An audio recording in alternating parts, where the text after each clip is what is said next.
I'm Robert Adams, and this is Final Boss. This week on Final Boss, we wonder, are Smash Bros. And Pokemon coming out on the same day? We weigh in on why and how. Also, we learn about the hazards of gaming. Next up is Brandon Turner's Persona 3 review. Then we review hot holiday releases. And finally, sudden death. Get ready, boss incoming. What is Final Boss? Final Boss is the product of three great friends, a show by gamers for gamers. Here you'll find all the best in gaming entertainment and talk. We've got reviews, roundtables, previews, let's plays, walkthroughs, all the best in gaming content to keep you coming back for more. So get ready, boss incoming.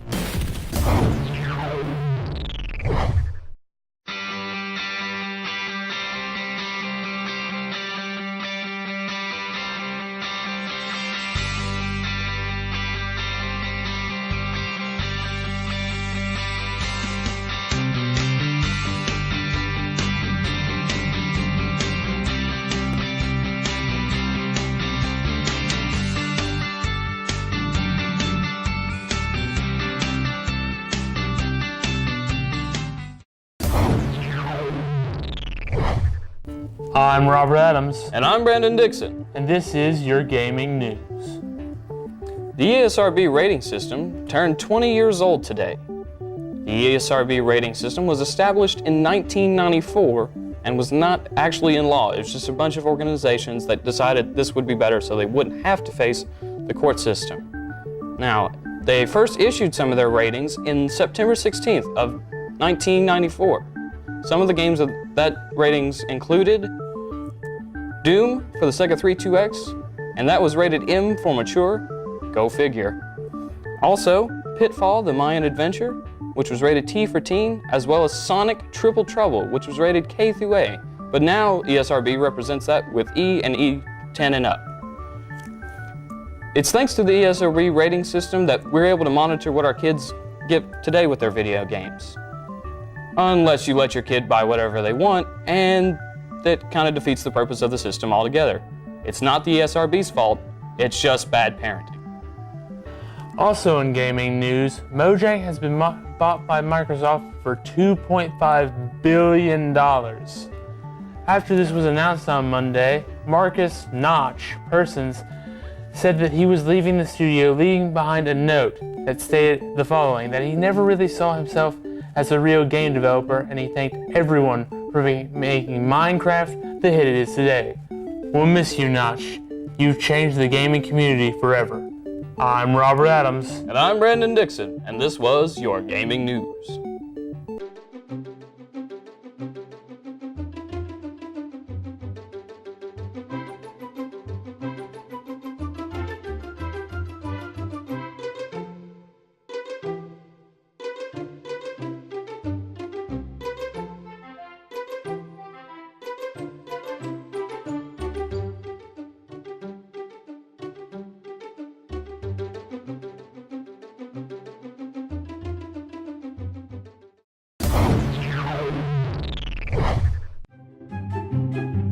The Hazards of Gaming, number 203, Rage Quits. Rage quitting occurs when the sustained difficulty of a game exceeds our capacity for patience, resulting in a violent outburst and immediate abandoning of the game. Rage quits can result in property damage, loss of self-respect or the respect of your peers, and health concerns stemming from high blood pressure. It's also important to know the signs before a rage quit happens to you. Sign number 1, slight irritation. This occurs during most games and is completely normal at first unless paired with other rage-quitting symptoms. Come on, did you see that? Ah, so close. He's been close the last 15 times. Sign number 2, the ever-disgusting excessive perspiration. No, it's not that hot in here, and it is just you.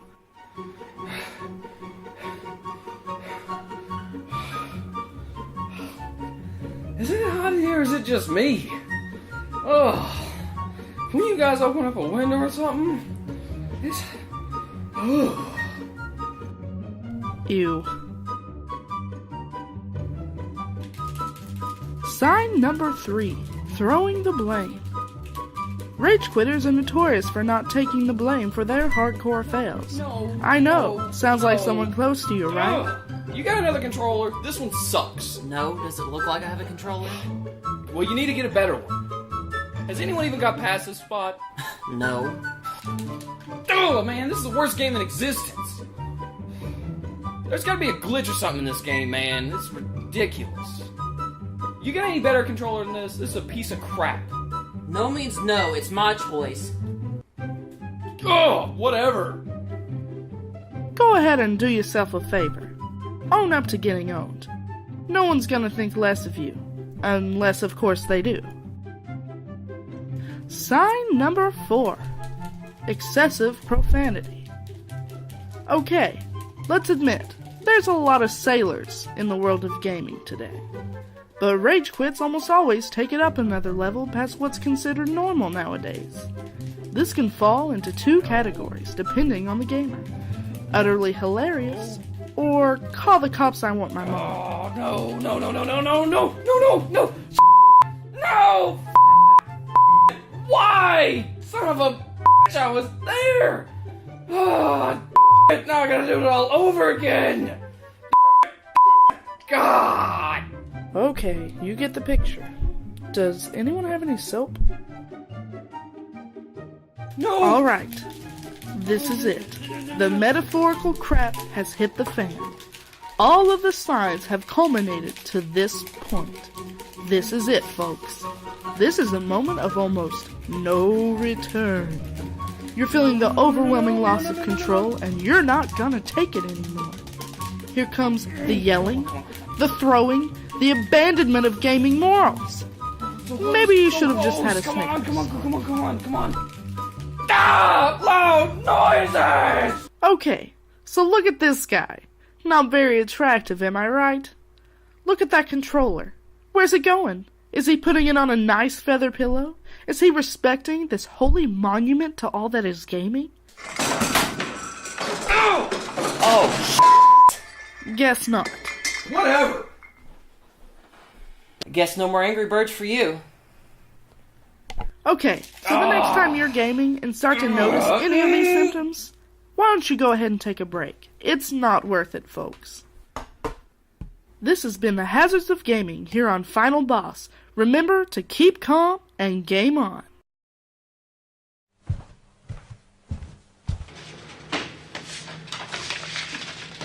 Yo, why are you looking at bags, bro?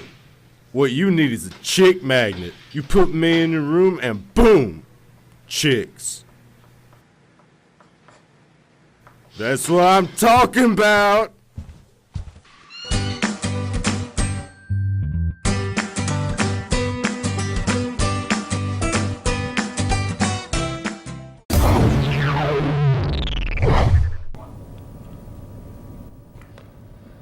Hey everybody, welcome back to Final Boss, right here on Channel 85 MSU TV. With me is our resident Pokemon expert, Brandon Dixon, and our resident Smash expert, Sam Bell.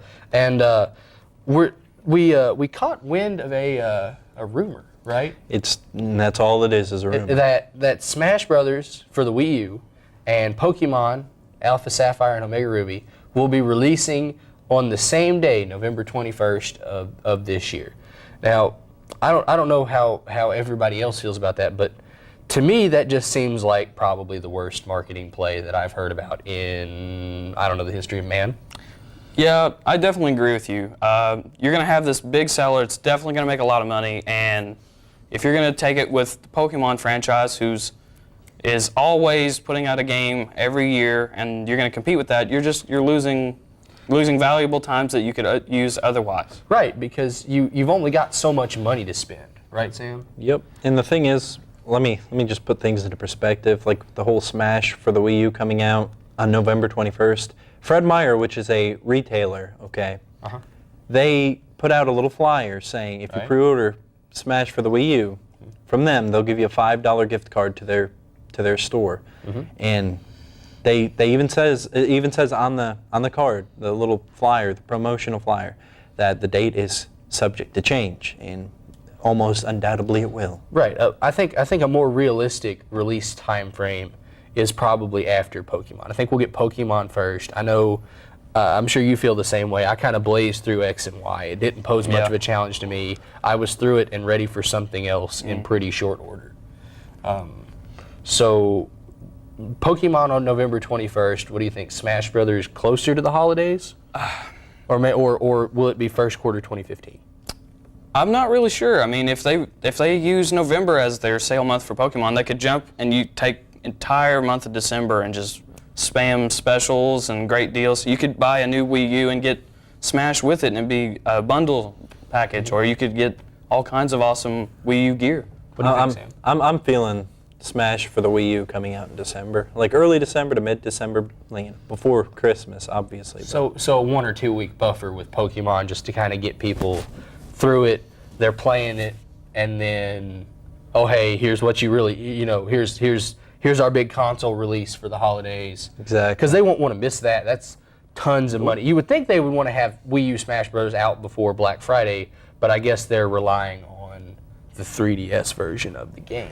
Truth be told, I think that Smash Bros. For the Wii U could very possibly be the thing that saves the Wii U. That and Hyrule Warriors and the new Zelda Wii U. The new Zelda game. Oh, yeah. Because without that, the Wii U's just gonna die. Well, Nintendo rides on its first-party titles, which brings us back to why, in the name of all that is good in marketing sense, would they put out their two biggest holiday releases right next to each other like that? I mean, I think Hyrule Warriors is coming out in December. I could be wrong about that. I don't know. Hyrule Warriors is scheduled for September 26th, I do believe. So it's going to be out way before these. So, yeah. So they're really banking on. Which is in 10 days. They're really banking on. Yep. Smash Brothers and Pokemon and maybe a little bit of Hyrule Warriors to take them through the holiday season. They've got a really strong 3DS lineup. I think we can all agree. The 3DS has a pretty solid, lifespan ahead of it.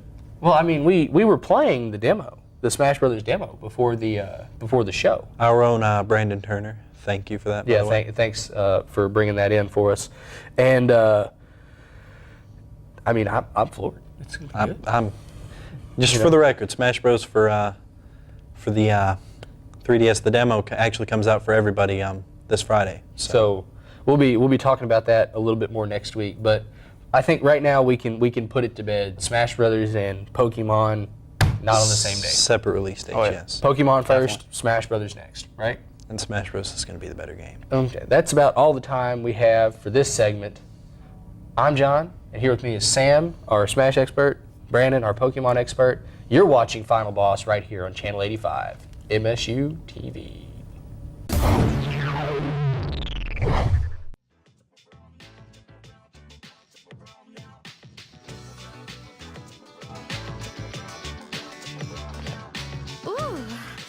Well, that was certainly something. This little beauty right here is Persona 3, a dungeon-crawling JRPG released over here in the States in 2007 for the PS2, and is widely hailed as one of the greatest games in the genre. If you're like me and you've been into JRPGs for a while, then it's very likely that you're at least aware of the Persona series, and if not, then I can tell you there isn't much else out there quite like them.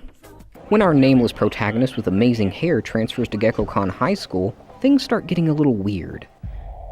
Firstly, on his way to his dorm, he sees some pretty strange stuff like a bunch of coffins, some creepy kid, and a guy with a really big nose. But just as he's about to get adjusted to his school life, a large creature attacks his dorm and he awakens his power to summon personas. After the battle, it's revealed that shadows only appear during a time hidden between 2 days known as the Dark Hour, where normal people turn into coffins, but not persona users like the members of SEES, a group that the protagonist becomes the new leader of because he can summon multiple personas to fight for him and has an easy time releasing his persona.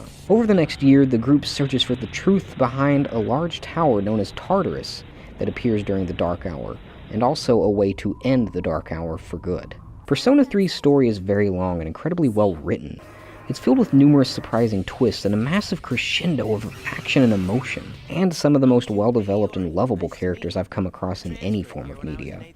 So if you're in it for the story and characters, you really can't go wrong with Persona 3. But what about the gameplay?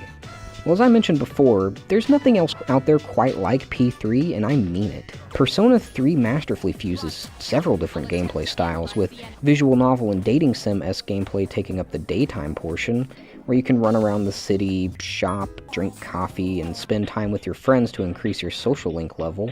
Social links being a measure of your relationship with people that also allows you to summon even more powerful personas. And then there's the second part of the game, which takes place at night, where you explore Tartarus. This section of the game features a ton of dungeon crawling. As for the battles, well, this only applies to the PS2 version of the game, but unlike most normal JRPG battle systems, you cannot directly control your party members. You can give them a general idea of what you want them to do, but you can't actually tell them what to do. The game design in this section is pretty well executed if you can get past that, though. It's difficult to the point of being completely unforgiving, while also managing to be hard without being unfair. The last thing I want to touch upon is presentation. As you can tell, this isn't a very visually impressive game, but for a niched PS2 JRPG, it does get the job done. Where the game really shines through, though, is the audio work. The English voice acting is good, but unfortunately there's no option to switch over to the Japanese voices in a very Japanese game. That being said, though, the part everyone always talks about when the audio is the music. And this game's soundtrack is absolutely phenomenal, featuring a mix of jazz, electronica, big brass, and hip-hop tunes alongside some more ambient and classical-themed pieces. Despite all the glowing praise, though, Persona 3 definitely isn't perfect. First of all, the game takes an extremely long time to get moving. It could take between 10 to 15 hours before this story really starts moving. And the last thing I want to talk about is, well, the game's really dark. And it contains some content that may make you feel a little uncomfortable. The most prominent thing being the way in which personas are summoned. The members of SEES use evokers, which just so happen to look like guns that they shoot themselves in the head with. But if you think you can handle a heavy story and some unsettling imagery, it's hard to go wrong with Persona 3. So if you're interested, you should definitely check it out. It's playable on PS2, PS3, PSP, and PS Vita. And it's also playable on the PSP Go. You guys remember that, right? PSP Go? I thought so. I'm the only person in the world who has one. It never gets old, huh? Nope. It kind of makes you wanna... Breaking the song? Yup. I love the sunset. I love Eagle Lake.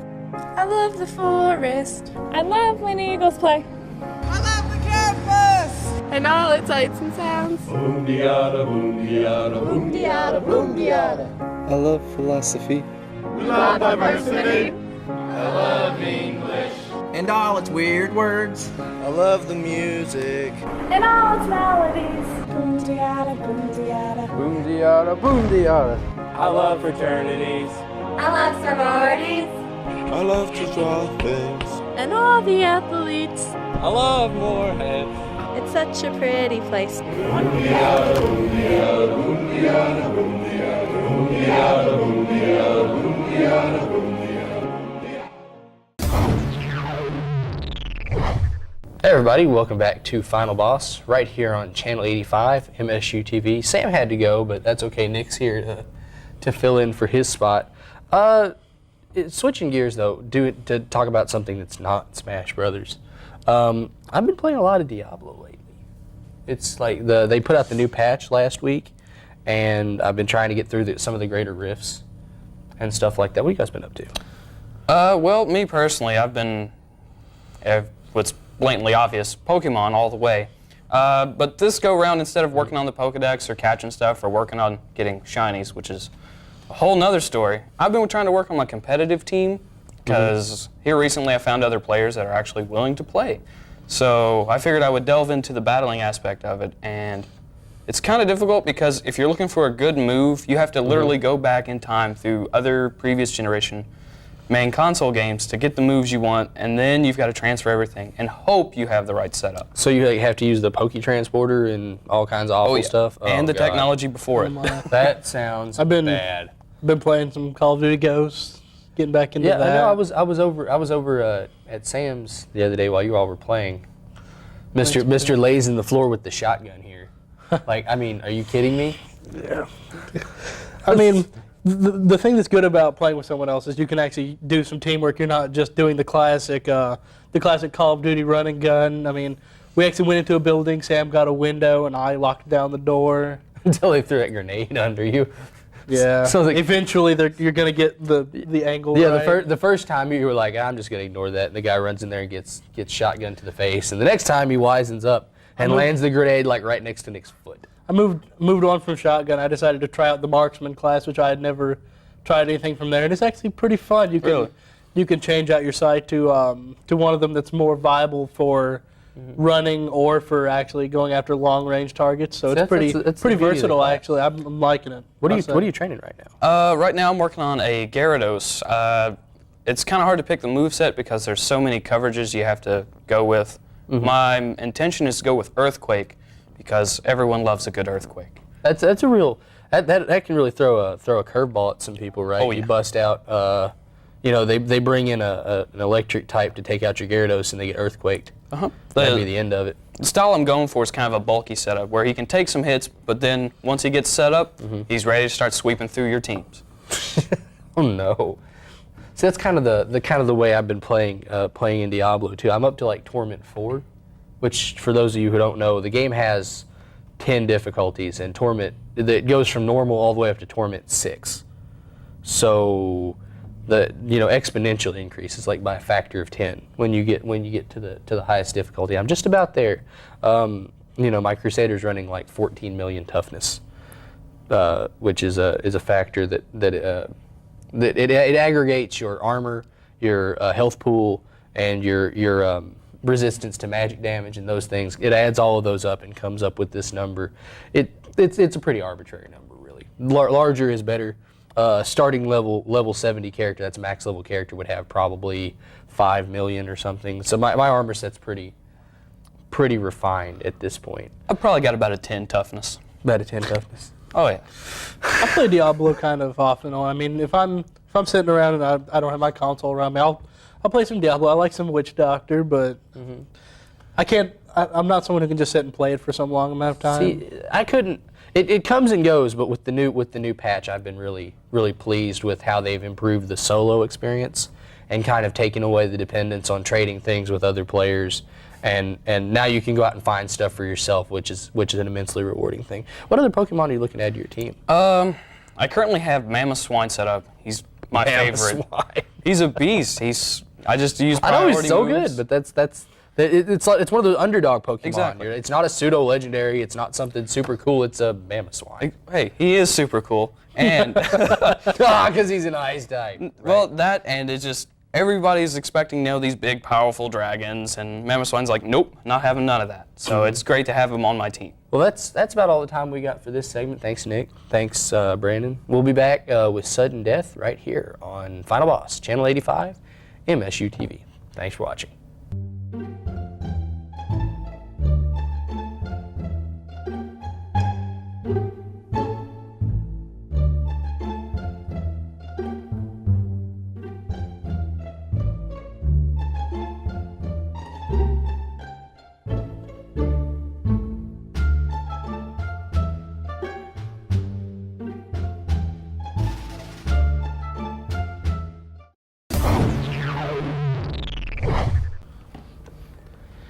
Hey everybody, welcome back to Final Boss. It's time for Sudden Death here on the set. We had talent booked to be in here with us, and then they had an emergency and they couldn't be here. So instead, our director Curry is actually out here on the floor. I'm still not sure if that was a smart decision. Nah, might have been.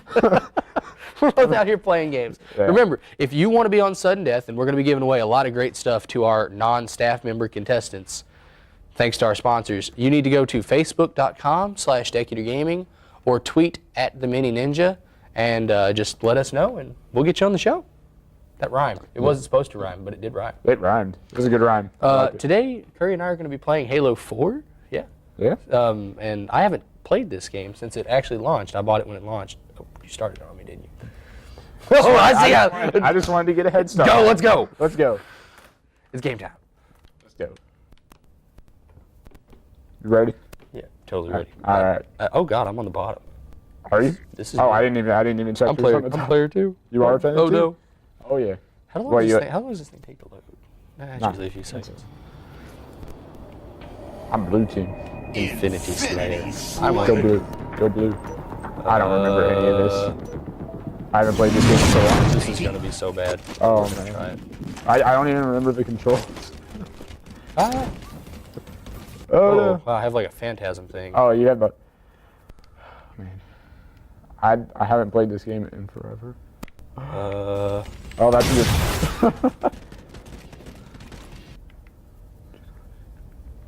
All right. I'm coming for you, John. If I could remember how to sprint. I can't. Oh, no. I don't like this. Ah! Oh, Ah! oh man. Ooh, John wins.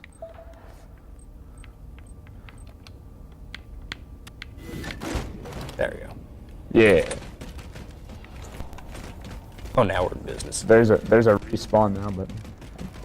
There's a respawn now button. That's Yeah, great. I didn't even remember. I'm I don't almost remember out of that either. DMR. Like, am I supposed to not have a bunch of ammo? I feel so bad. I used to play so much Halo. and I know, me too. I haven't lately. Halo was my jam for a long time. I need to go back and play. I'm glad Destiny's out there because it reminds Oh me a man, lot that's of gonna be Halo. so much fun. I've got to come over and play that. You want to play that later? Yeah. We do that. Come That'd over be whenever. fun. This map isn't big enough, Curry. I know. Or it's too big. I know. Doggone it. I'll meet you in the center. We shall duel at sundown. Pistols at dawn.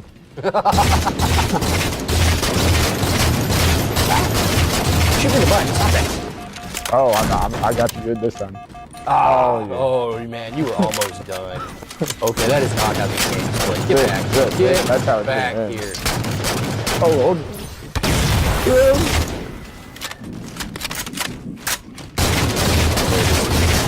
I kind of still remember the controls.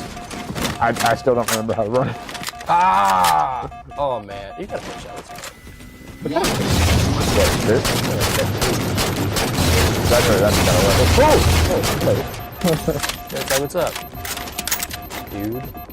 Fell down. Did that mean to fall down?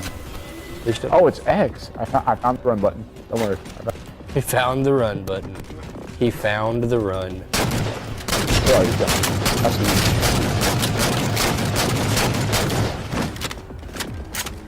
Oh. I missed it. I missed it. Take that. I missed it. The sticky launcher. Woo. Come here. I got you. I got you. That's not fair. I don't like that. I got it. I was trying to get the shotgun. I was gonna blow you up. All right. I don't know, man. Do you? What?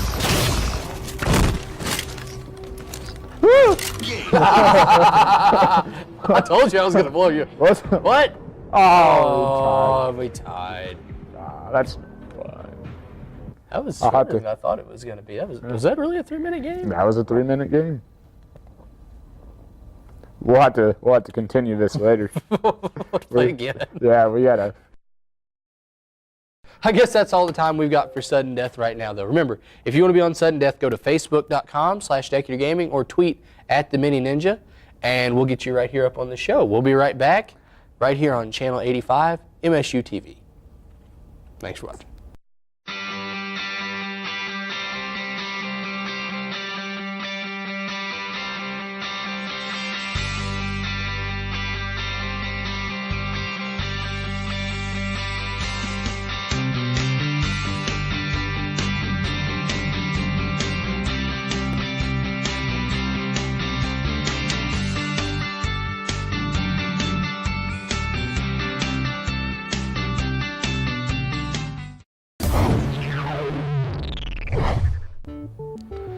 That's all for this week on Final Boss. Tune in next week for our exclusive coverage of Destiny's pre-release at the Moorhead GameStop and our review of Destiny the game.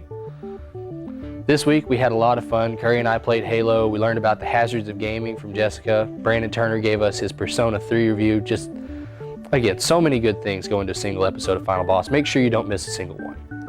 For our crew here at Final Boss, everybody at MSU TV, and our executive producer Tim Creekmore, I'm John Dunaway. You've been watching Final Boss.